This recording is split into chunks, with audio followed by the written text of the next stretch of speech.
Is it true that your company can help us save money for our trip to Samoa? Yes, that's right. With UP Group Money's partnership with Vodafone Samoa 𝚘𝚘𝚢𝚘, you can save money while you're still in New Zealand. You'll need to register with UP Group Money to receive a Vodafone SIM. Once you have your Vodafone Samoa SIM, you can start sending money to yourself through your UP Group Money account to your 𝚘𝚘𝚢𝚘 account. You can only withdraw your savings when you're in Samoa. Oh, that sounds great and straightforward. Can I do my registration online? Yes, you can register for UP Group Money online. However, if you need assistance, you can come into our office and we'll help you out. For 𝚘𝚘𝚢𝚘, you'll need to visit our office to register and collect your Vodafone Samoa SIM. UP Group Money, in partnership with Vodafone Samoa 𝚘𝚘𝚢𝚘, offers you a unique way to save for your trip to Samoa while you're still in New Zealand. Here's how it works. First, register with UP Group Money. You can do this online or visit our office for assistance. Second, receive your Vodafone Samoa SIM. To complete your 𝚘𝚘𝚢𝚘 registration, you'll need to visit our office. And lastly, start saving. Use your UP Group Money account to send money to your 𝚘𝚘𝚢𝚘 account. The best part, you can only withdraw your savings once you're in Samoa, ensuring you have funds ready for your trip.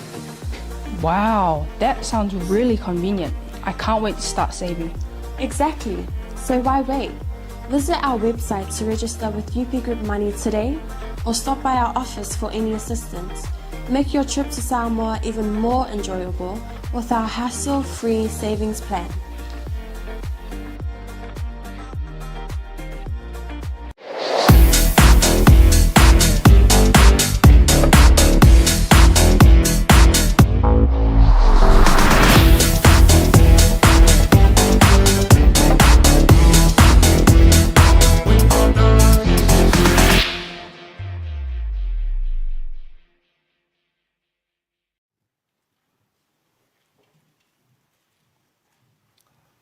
𝚘𝚙𝚢𝚛𝚒𝚘𝚘𝚡 whai upu mua mua.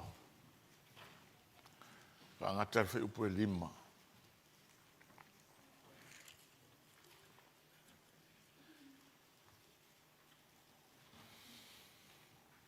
Ua whetalai mai fo i ova ia mose u whape mai. I nā whai atu ia i whanau ngā Israelu, i whape atu ia i rātou. O au o Yehova lo o tō atua. O mea ua whaia le nuo ai kupito. Na o tō mauai, au atu te whaia whapea. O mea whoi ua whaia le nuo kanana o te whao atu ai o tō. Au atu te whaia whapea. Au nei usi stai whoi o tō ia o tō tū, ia la tō tū. I o tō whaia au whaamasinonga. I o tō siusi fo i au tū la whono. Ina ia sāwa wali iai. O au o Yehova. O ro o tō watua. I o tō siusi au tū la whono ma au whaamasinonga. O mea ia a whaia le tangata. E ola i lava ia. O au o Yehova. And then the Lord spoke to Moses, saying, "Speak to the children of Israel, and say to them, I am the Lord your God. According to the doings of the land of Egypt, where you dwelt, you shall not do. And according to the doings of the land of Canaan, where I am bringing you, you shall not do, nor shall you walk in their ordinances. You shall observe my judgments and keep my ordinances to walk in them. I am the Lord your God. You shall therefore keep my statutes and my judgments, which if a man does, he shall live by them. I am the Lord." Ramanuia mai le tue. Tu sai malana fionga pa ia ni tai au.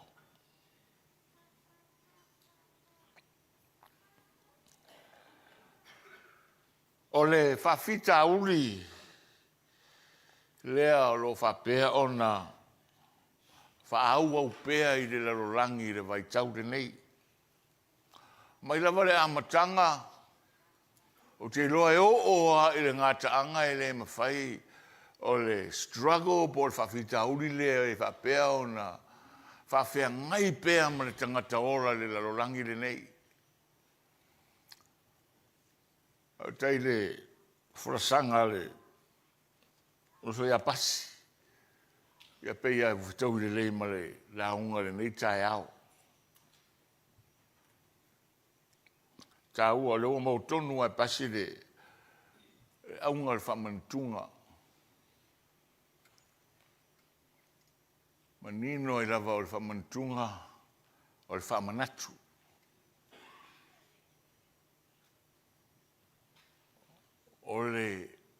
O manuia o le whamantunga pea e ora e tusa ma le whamanatu. Amene. O tele I o whainga o le sauninga nei to tele a to whatangata marana whauinga ina. Ai tusa I ma le fionga pa ia le tua. O le whamanatu I tangata o le tauranga le na whaia le tua.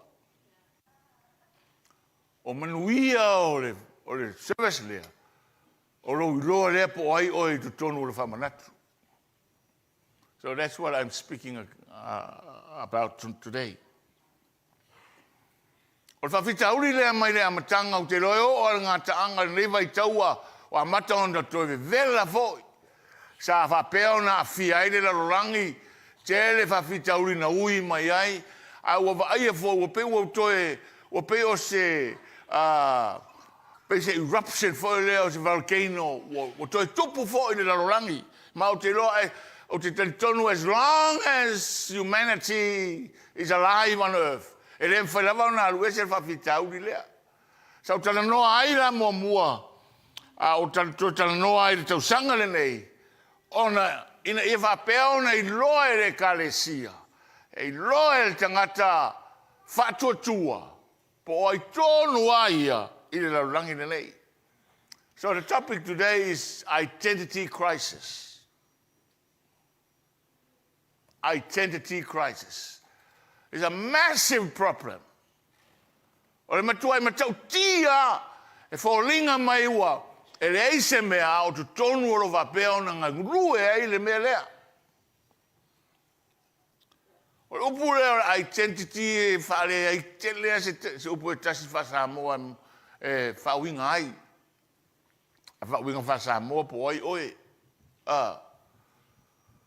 Ia oi oe lae is a sum of about 4 questions.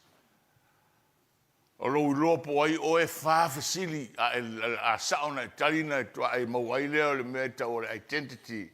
Who are you? What's your name? O whea te sauai. O whea te alu I ai. O le alau mele fai. O whesili na a mawhai ona e tali. O na iloa, o na maua ilolo le. O le upule o le identity. Identity is who you are, where you're from, where you're going, and what you're doing on earth. Hallelujah.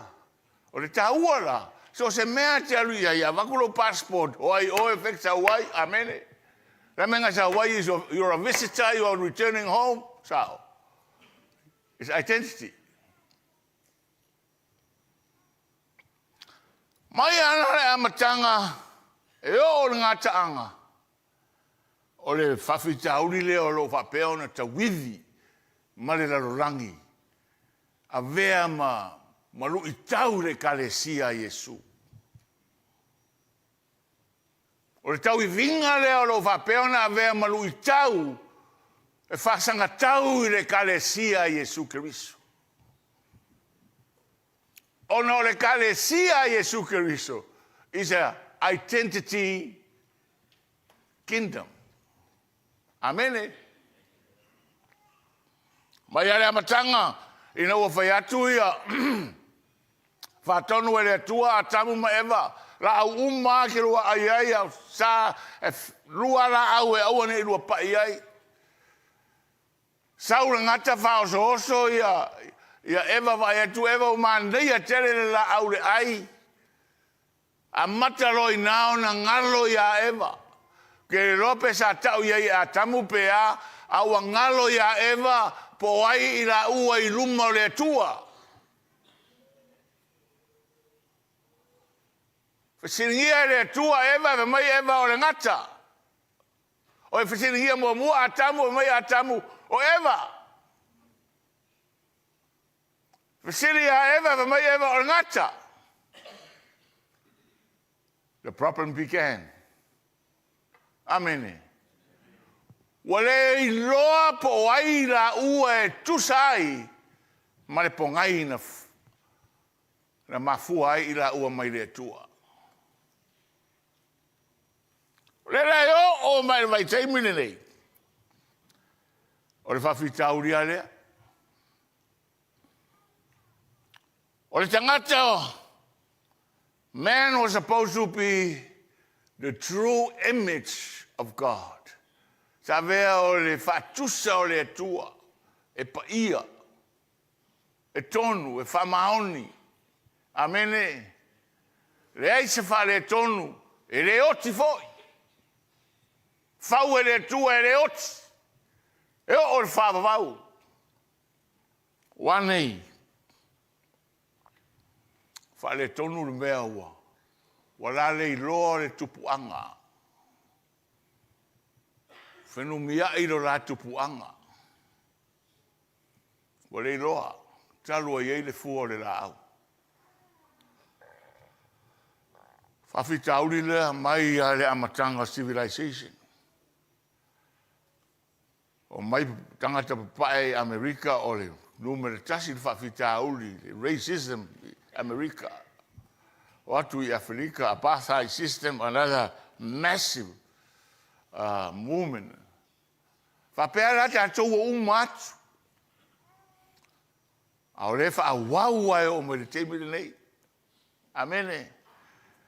One of the greatest problems with the islanders living in New Zealand is identity crisis. Oa i ko inga mai romakua SAMOA Kongo le whale New Zealand. A nga skepu ai skepu I whafo New Zealand a ko ale mele lai o akuia. The environment is New Zealand, not Samoa. The sound is New Zealand. The setup is New Zealand. Ese whalongo I tō whale, ese mele vai wafo. Ese voices o ko inga maromakua, ese voices o ka maiki e masangi ai ma wo iai. Amene. And now, ke lo kupengi usila o kau whaalu le consultations ma kau whaalu se I kau mwhainga men whawhika auri ia.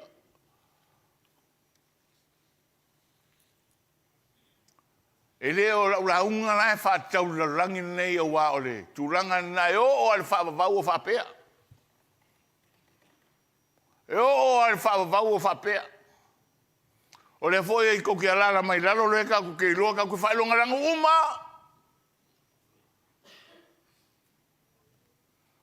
E iai ane mea ke o iai ke la ngonga ale se senga o ro mangaku ma mangaku I aisa e se me o mai ai. Amene. E por kala e se fale aonga. E se uma fale aonga onga I tatou tono tatou ainga rangu ka ko mai ai e se uma. Hallelujah. Kasi rea aunga ma ka ukia. O le merenga foi mai ele o Paulo ia koronito. Ia avea le nei mea ma whaamanatunga I ate o tou. O le whaamanatunga o le fio mai o le atua o e alailo na atalii. Ina ia maliu, ma avea ma tauranga. Amene. E koe so o aire va wheroa I o le akua ma kangaka ngawhai. Amene. O I o le fatu. O I le faku. O isi mea uma, they're all byproducts of salvation. Ma taua na. Ia le uma foi na inu tatou whamantunga ma aia ia foi le areto. Fo i au tatou mawhawhau. I se senga o kākou, ma o kākou mangaku, ma o kākou. Amene. Le ima se me suia. Paua lau me sui whawhtai whaotanga. But the byproducts never changes. Eke whaorainga, eke racist. Amene. I lau mangaku, i lau waai, i au relations. Ke racist. Ai maukemi whamankunga. Or whamankunga is to mend the broken relationship from the beginning. Hallelujah. Hallelujah. Whiku se furu ka ngaka o ese ngeima ai kupiko. Oh, sorry. Whiku se furu ka ngaka nga oi ai kupiko. Iakopo mo se longa whangau e suru marikasi. O le a whai ako le ainga o Iakopo nga oi ai kupiko e whiku se furu. Kai ko lua o kama maraka o whangau. Ngore ngofo ia ko piko. Ngore ia o se fa ia ko piko. Mai le fiku se fulu ngang fanga wa ia le ngu e kolu milionga. Over me tolu milion. Go kia. Amen. Pero me ia na ui mai ai. Le atua e ala, ina ua motusia le mafutanga, ma le tangata ola, mai le amatanga, o mai le wala awina o Noa, wala awina o Aperamo, le o mai le wala awina o Israelu, is to mend the identity crisis. Hallelujah. O le ala o ala umai ui ama, a tatou whaitau o le o se tala matango fie, ma se tala e faa, ma moi loto. Ai mai fitu se fulu na oi to tonu ai kupito, ma wha manuia ai le atua, ma ulu wola ai le nuu, ma avea ai o se nuu tele, o se nuu matautia, o se nuu malos. Wa amata ona fefefe ai ai kupito. O le tala le tuspa ia ma mai le ngata na toa tele, e le ngata na wha manuia ina le o, becoming prosperous, but they were mighty people. They were mighty. Kaka kokoa, kaka e le fefefe. Tangata na whananau tu tonu le a inga o Iakopo, leo whaingoa ina ia Israelu, tu tonu ai kupito. E o ese la le nuu le o le tolu miliona tangata. E o ese, lewa umana folofole ave nuu folofoleina. O le tusi la le ale vetiko. O le tusi le na ave le atua. Ia mose ina ia tusia ni tu la fono ma ia inga. Ina ia ora le nuu le, o le nuu le, o le nuu o le atua. Amene. O le nuu e whaingoa ina, o le nuu o le atua. The kingdom of priests. Their identity is God. Hallelujah. O le nuu la nea. Le lana ave itu la fono. Ave ime uma ina ia ora. Ina ia la tauloa. Ese ai kupito. Ese kanana. Ese me no mai ai. Ese me uma. Ese nuu lea. Lana manino ai fai upu na lima. Fa mai le tua fai atu ia mos. Auto wo. I tau te reto e ola pe o tau o langa i tu tonu ai kupito. A tau tau nui kanana, tau te le ola pe o leo langa o tangata kanana. Amene. Aya. Whalongo mai a tea. O au whama sinonga, ma o tu la fono. O mea na tu te olai. Hallelujah. Hallelujah. O na tu te olai. O mea nai matau tia ai ma le matango fie. O le polo inga lea. Pa mo o le tua. Amen. Me mo mua, may speak to the children of Israel and say to them, me mo mua, I am the Lord God. O au o le li'i le tua.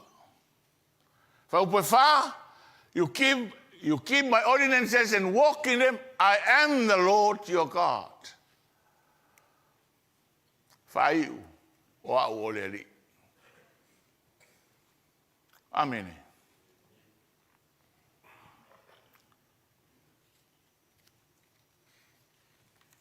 Ele o ikupito. Ele o kanana. A o le tua. Amen. O kou vaingi le mele o kupu le laro rangi le vai kaurengi. Ele tiki o kanga kaola. Ma fau fai ngā malo le lako poko. Ma le ve, o kua ve vesi o ve vesi le vei. Ele ngā o Samoa. Amerika. Korea. So se akungu. O systems unga ka ngaka ngei. O lea o ve vesi i ala tou. Ma ua koe makaukia ai le fe ai ngai. Kusikusi lima. The answer to the world today is the church. What is the answer to the problem in the world today? He said the answer to the world today is the local church. Why? Because the local church exemplifies the body of Christ. The body of Christ is supposed to be the body of God.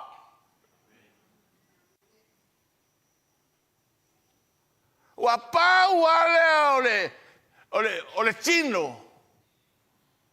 Elea iai se kanana, ase ai kupito lea iai se kanana. Au tangata ole tua. La unga la fata wala langi wa, it's already in a mess. And it's going to continue to be a mess. La unga fata ure kalesia Yesu. Wale o tatu tono le kalesia, la ga ke fia e ola fa Samoa. Como le kalesia Yesu, fia ola fa parangi. Le kalesia Yesu le parangi le Samoa le senga le Amerika aya le tua. Ha? Mangingo yo kuspaia. Ayo, o mata upu ia, ma fai upu ia, ma tusi ia, e pasi vave ma fai kaur ngaka isia.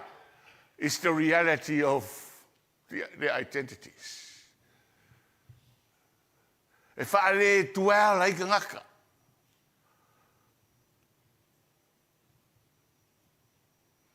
Kusi ia Paulo i kusi a Kalatia, i le kalesia i Kalatia. O le koe e pelu le aise tanga. O le koe aise kanga e pelu le aise kanga ku ese aia. Le aise poronga, le aise sao loko, le aise fafinga, le aise kamaroa, amene. Aia, ua tasi i tātou ia keriso Yesu. It's talking about the identity of the body of Christ.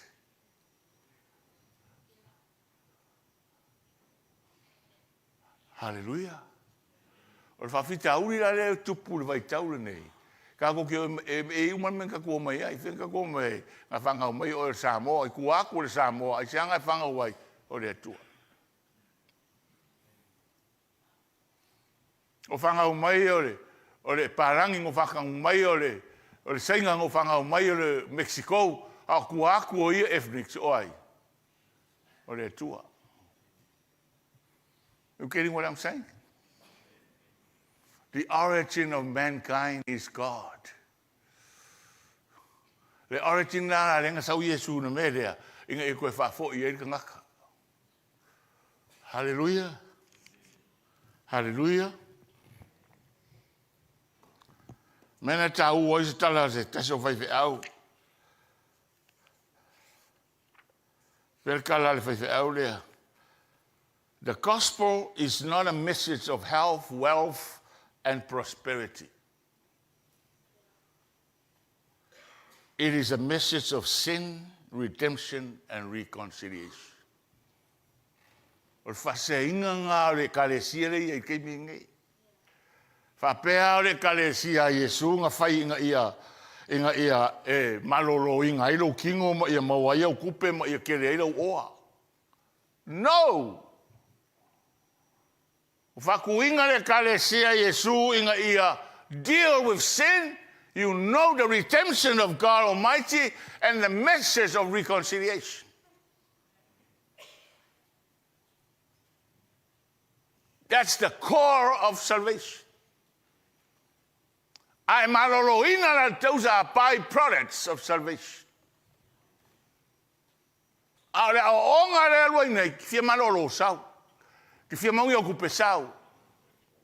Deception. False teaching. Amen. Na feel ma Yesu deal ma le sin ka ko.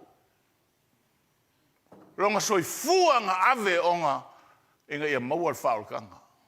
Amen. Amen. So mera na ta ua ai ya oina i tatou le fionga tonu le tua soi fua.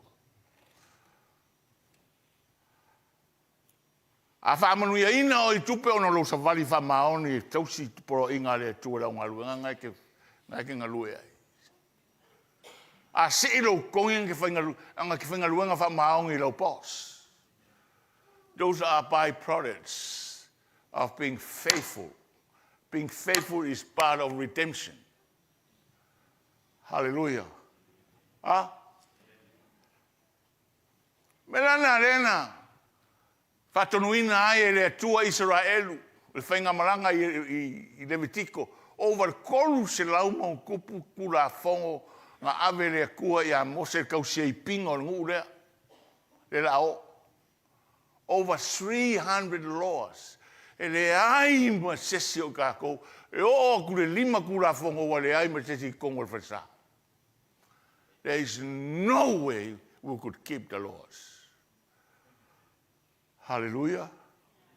O wheri kura whongai over kose lau ki e rungo Yesu sakau. And yet, a kaule le maliu o Yesu is the rest. Ua familia ka ngaka. Ua le aise wait. Ua le koe onga le aso maliu. E mana malama I scriptures ia mai malama fina ngalo le tua. Over koru se lau kura whongo. Inga ia o inga I ka ngaka inga ia vea ia o tangata o le tua. Saka ukau marungo saka ulu. He's the fulfillment of the law. Hallelujah. Hallelujah. So that's why this is one of the most valuable things you kako o ranga whare kalesia o saka ulo Yesu. Because the cross will teach you how to be a godly man. Hallelujah. Hallelujah. And yet, oka, wa mama, wa kaule ai se value. O sa kaulo Yesu le kalesia Yesu. And yet, o le root lea. Mai ako o ko ke a meo fa ai ko piko ai sea you were slaves. Slaves carry a slavery mentality. Ko ke le ora fa slaves pe ako wo. Ako oi kanganga, o le place of freedom.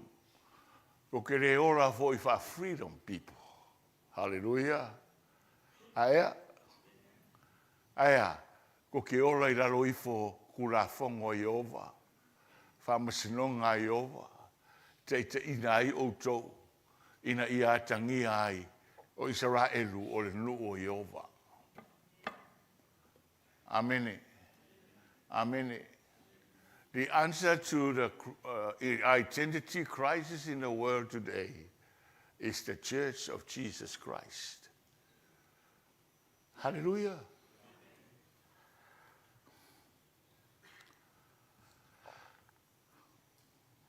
On mera mtau ai before ai di amata le tala le atua mai o le atua. O au e ona me uma. Avatu va mai ai fa uma. I am the Lord. I own everything and I know everything. O le kele rao kai mi kongo le karesia. Kako ke popole. Kako ke masarosaro. Aisia, ranga ka inga le soifua ma le ora I kako. E leo le fionga le tua. E te inga o tatou mata. Te inga o tatou talinga. Te inga I mea leva I kako.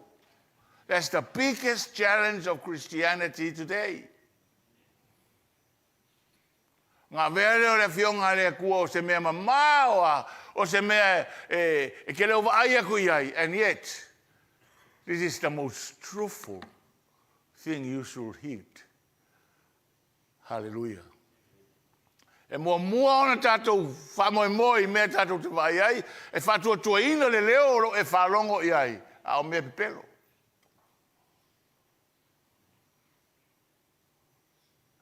Mea rana whautua ina I le atua I Jeremia whai a Israelu e matua malaia tangata e tūron whatua tua tangata. Curse is a man who put his trust on a man. O awhai ngā malo whalarangi nei, the people, by the people, for the people. E le eisi a kua. As I said 2 Sundays before we left, the God of democracy is the law of the land. E leo le tua.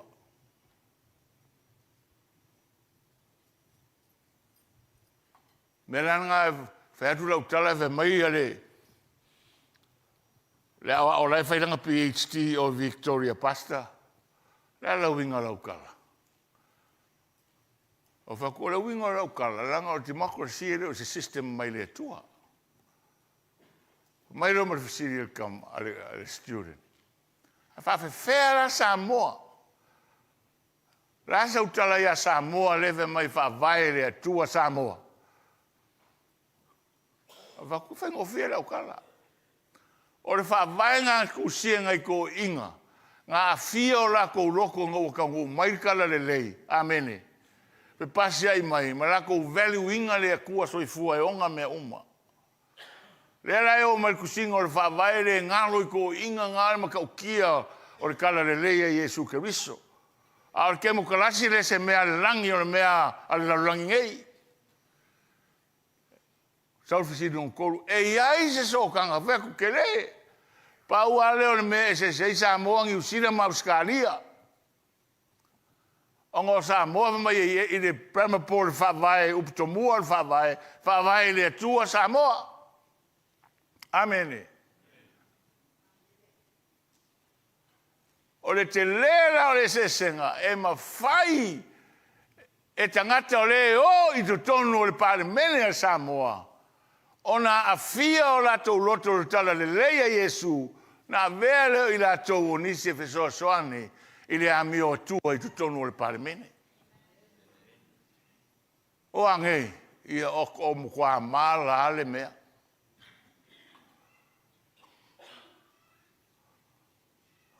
Kua mala le mea. Kua lofa I le kua maronga suafa. O ke loa le mea o le malanga lewa iai. Wa kae ngā I le suafa pa ia suafa mamalu o le kua I mea pe pelo ma mea se se. Ma mangaku o le ka ngaka. Ke loa le mana that's a curse. It is a curse. Le suafa pa ia. E ifo angelu, e ifo ko e inga ifo. O ngare pa ia ma malu o le akua soifua.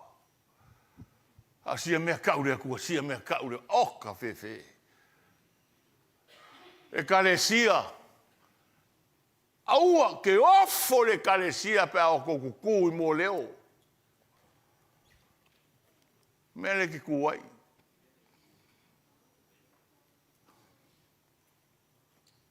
Leo pe pelo. Leo kau wha mai lei. Ama kua ma lepe me uma. Ka ke ngofo ma ka mawhau whai kauru kusipa ia ma ka ofo. Pea whai kau aku le kusa lewe kiko a koa. Leo o mai tautu nome. I le whainga malanga le sei pinga le akua on ka ngaka. Pa pea ui le ai se SAMOA sao. Ma ka kia mea ia e require le akua.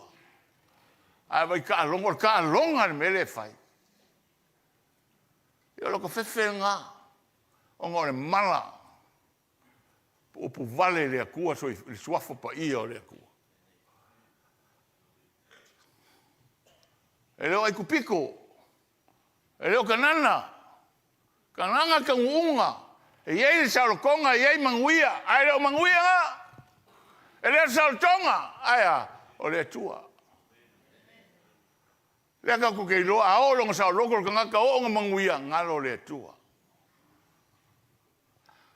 Asia, langa o Israelu nga kofi e vea manu o le tua. By my word, obedience. O eu stai le fionga pa ia le tua. Ma e kala pe ke runga le ngofa ku le nga ula ngai o walu ai. Fiu fango ngoka le ima se ia. Aku Yesu kongi lo pengale. Me loko. Mai pe ke se Yesu alu le po ako ma ko fango ngoka. Ia pro fisherman kangam. Kamai e o rako makawhai oi le kārengi lea. Le se senga o le kārengi ma le onga me uma. E se ma mao alo kārengi ma le onga le kārengi. Amene. A whai aku au le pule me uma ku le loko. Mai le kala a pekelu. E ui ai lea. Ai ona o lau fetalainga. Ka ialanga o le kalesia Yesu, ona o lau fetalainga. We will put the net in the deep. Ramen kup, whairong vasiri a pekelu, le lava vā. Ramen kup, fiu, koso lea. Ia o le reality ngā le o langa ringei. Fia poko, le kangaka. Ngā o le malaia le aise me maua. Ia ngā ko kuri, anga pongi sa ili le kua amene. Fonga kakalo whasolo a koe kau sa ili mai le ao le kua. Esia, o le kere lo whawhia poko, o le kere wunga lo fonga kakalo whasolo a koa. Kau sa ili mai le poko mai le kua. Ai sa vali mai le tonu, whaire whina ngalo le tua, e ke karangoa ia Yesu, uma whafonga mai le kua ia oi. Hallelujah. Le mamau ma le se senga o mei ma fau kako. Ma le lo loko o rai le ko wha le kua so I fuanga whaia mea uma.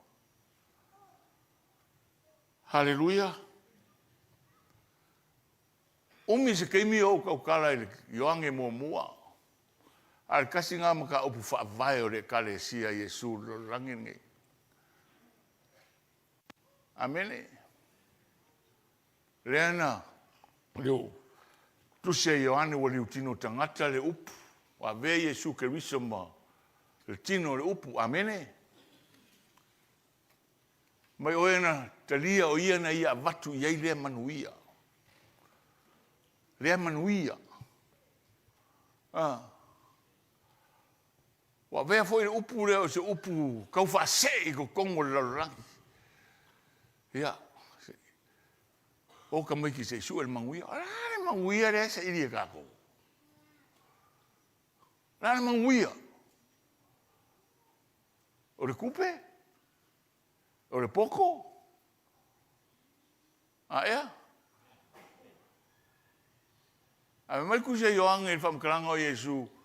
O i lato umano e na talia o ia, na ia avatu i ei rea manuia. O rea manuia. E ta ua ai i lato ai, o whanau a le atua. O le manguia ngā. Vatu e whanau a le atua ea. E le o le tangata e le o le langona e le amene. Ai o le finangalo pa ia o le atua soifua. It's nothing to do with you. It's to do with godly choice. Le finangalo pa ia o le atua. Manuia na. A vea o e matali, a vea o e mafafine, o le manuia na. Pe iai sau kavale, pe le iai sau kavale ke manguia. Pe ke ngofo le whanga whare rima, pe ke ngofo le whare o ke manguia. Amen. Ele mamao le se senga, o le malo le larorangi le vevese i le identity crisis, ma le finangaro pa ia o le atua, o le kali, o le tupuanga o le tangata. Hallelujah. Whamanatu e pasi nei maritala Yesu, i lunga o le afionga le atua lea.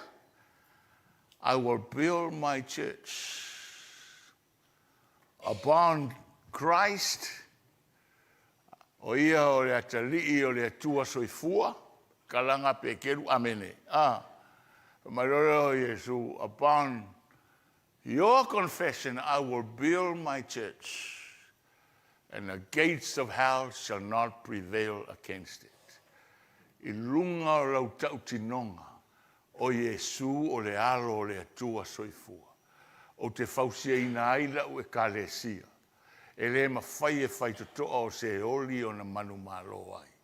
A kalesia Yesu e whau runga le fionga le atua.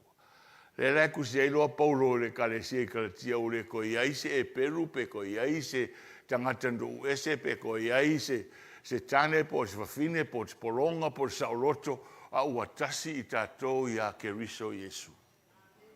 Po fea te sa wai po le ale efni ngā rainga in sa whai mai la rangi nei, we all came from God Almighty. Hallelujah. Le ranga sau Yesu inga ia maliu inga ia koe so so. Le kako kupuanga le sa whawai kako e le akua mai le amakanga. Amene. Amene. So pe ke pārangi, pe ke Samoa, pe ke Sainga, pe ke po whelawa le efni ngā e awala mai la rangi nei, we are all in Christ Jesus. Kasi kako.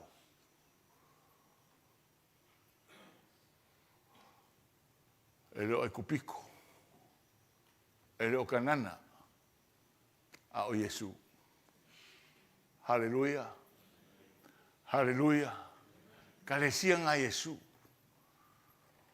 O le kali ngā whailonga langu. O le kali ngā whailonga kangaka. O Yesu Keriso. Aisea, ai le parangi kusa le lei, a kongo pa e aku a ke uri uri. I used to say to my daughter, my granddaughter, you wear a wrong color. Because the right color is black like me. Oh, no. Rara ke ura ia lo whaile. But deep down, po le ale color, anga le aile lofo Yesu Keriso. Amen. Amen. It doesn't matter what color we have. It doesn't matter what language we speak. It doesn't matter what name you carry. But praise God. Ke o mai Paulo, a vea whamanatu ia so uma ke ai mai ingu ai. O oe o ka ngaka whaora inga. Amen. E le uri uri, e le ori pai, e le po wheki sa wai, a ua whanga whawinga oi a Keriso Yesu. Hallelujah. Unga kongu anga whamankunga, e whamanatu ia te tatou. O i ka kou, e leo, ai kupiko, e leo ka nganga, o ka kou tangata o le atua. Hallelujah. Hallelujah. E le whemikaya Samoa. Samoa is a nation of prideful people. Ai le loa la rangi po fe ko Samoa. Amen. We need to repent.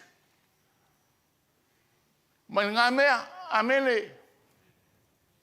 Ma ko mai whakasi maska ma Joseph Pakamranga whangau la iki ko lima. Tu. O mai rea wale, o ka le langa kanga poe aka.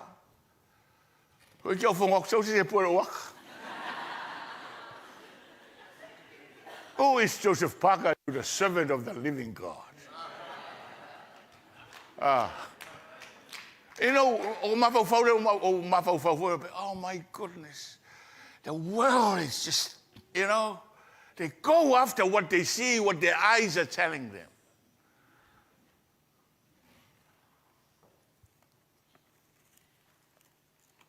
E leo e kupiko. E leo kanana. O Yesu. Hallelujah. E leo si umu. E leo whangaloa. E leo vai kere foi. A o Yesu. Amen. E leo SAMOA College. Oki le mea SAMOA College. E le po whera wa onga kau kia mai ai. Nothing. Those are just doorways. Ma Jenny mai ka ko ere kua. I belong to you, you belong to me. We are one in Christ. Kasi ko puanga o re tua. Ngā whio mai Yesu will reconcile. Inga i koe o ka ko. Imagine if we truly uphold le truthringa. Amen. There would be peace. O maka on bela ngā le lilo va i tangata manon ma fau fau. Ia le outcome pe avaka kouska i le whio ngā le kua. It's just gonna be something else. Hallelujah. But because we're kako familiar, kako masangi, you are accustomed to the ways of this world. Walem whaiei o ngā open lo ma fau fau sesi ku. Pero kala Elon Musk le professor. Mari kala professor, you know, Jesus is a mystery. It's a fairy tale. The story about Jesus Christ is a fairy tale. See limo Elon Musk and challenge the professor. From your own perspective, from your own understanding. Professor, do you believe in Jesus Christ? Elon Musk, I believe about amazing ideas, and Jesus brought a lot of great ideas. Yes. For discussion in the room. The professor was challenged to rethink because he was so proud nga o ia malonga mafofo poko. But after the discussion, he opened to see isimea. Kumuka kumafo rangi. What about this book? What about the ideas in this book? Hallelujah. Amazing book. Great ideas. Wise ideas. Mea lelei umane kongui. E ke ola ai lau whangau, ola ai whangau, ola whangau, ola ai whangau, ola whangau. E le mawhai o ngaru e se mangui o kusilea. E leo ai kupiko. E leo ka nganga a o le kusilea. Poro inga le kua makula fongo le kua. Au ko sa vali ai. Le kalesia Yesu, e leo kako poko, e leo kako malamalama, o le kusilea. Paua leo le kusi mawhai, o ngā le ai se whai longa rangu, pa se whai, po se wha I longa kangaka. Ai kasi kako uma, ia Yesu, amene.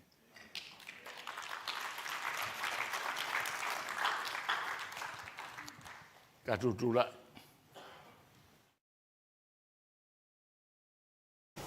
Hey sis, where are you going? Oh, I'm just heading out to find a place to send money to my uncle in Samoa. Oh, why waste time and petrol? You can use UP Group money. You can send money to Samoa and it's really fast. Really? Yeah. Can I sign up online? Yeah, it's really simple. Sweet, I'll do it now. Okay, bye. Bye. Sending money to your loved ones in Samoa has never been easier with the UP Group Money Transfer. Our service allows you to transfer money quickly and securely from the comfort of your home or anywhere in New Zealand. Your family and friends can conveniently pick up the money from over 40 villages across the Polo and 𝚟𝚒𝚍𝚎. No matter where they are, we've got you covered. Our user-friendly online platform makes sending money a breeze. Just visit www.upgroupmoney.com. Sign up and start sending money in minutes. We're here to help.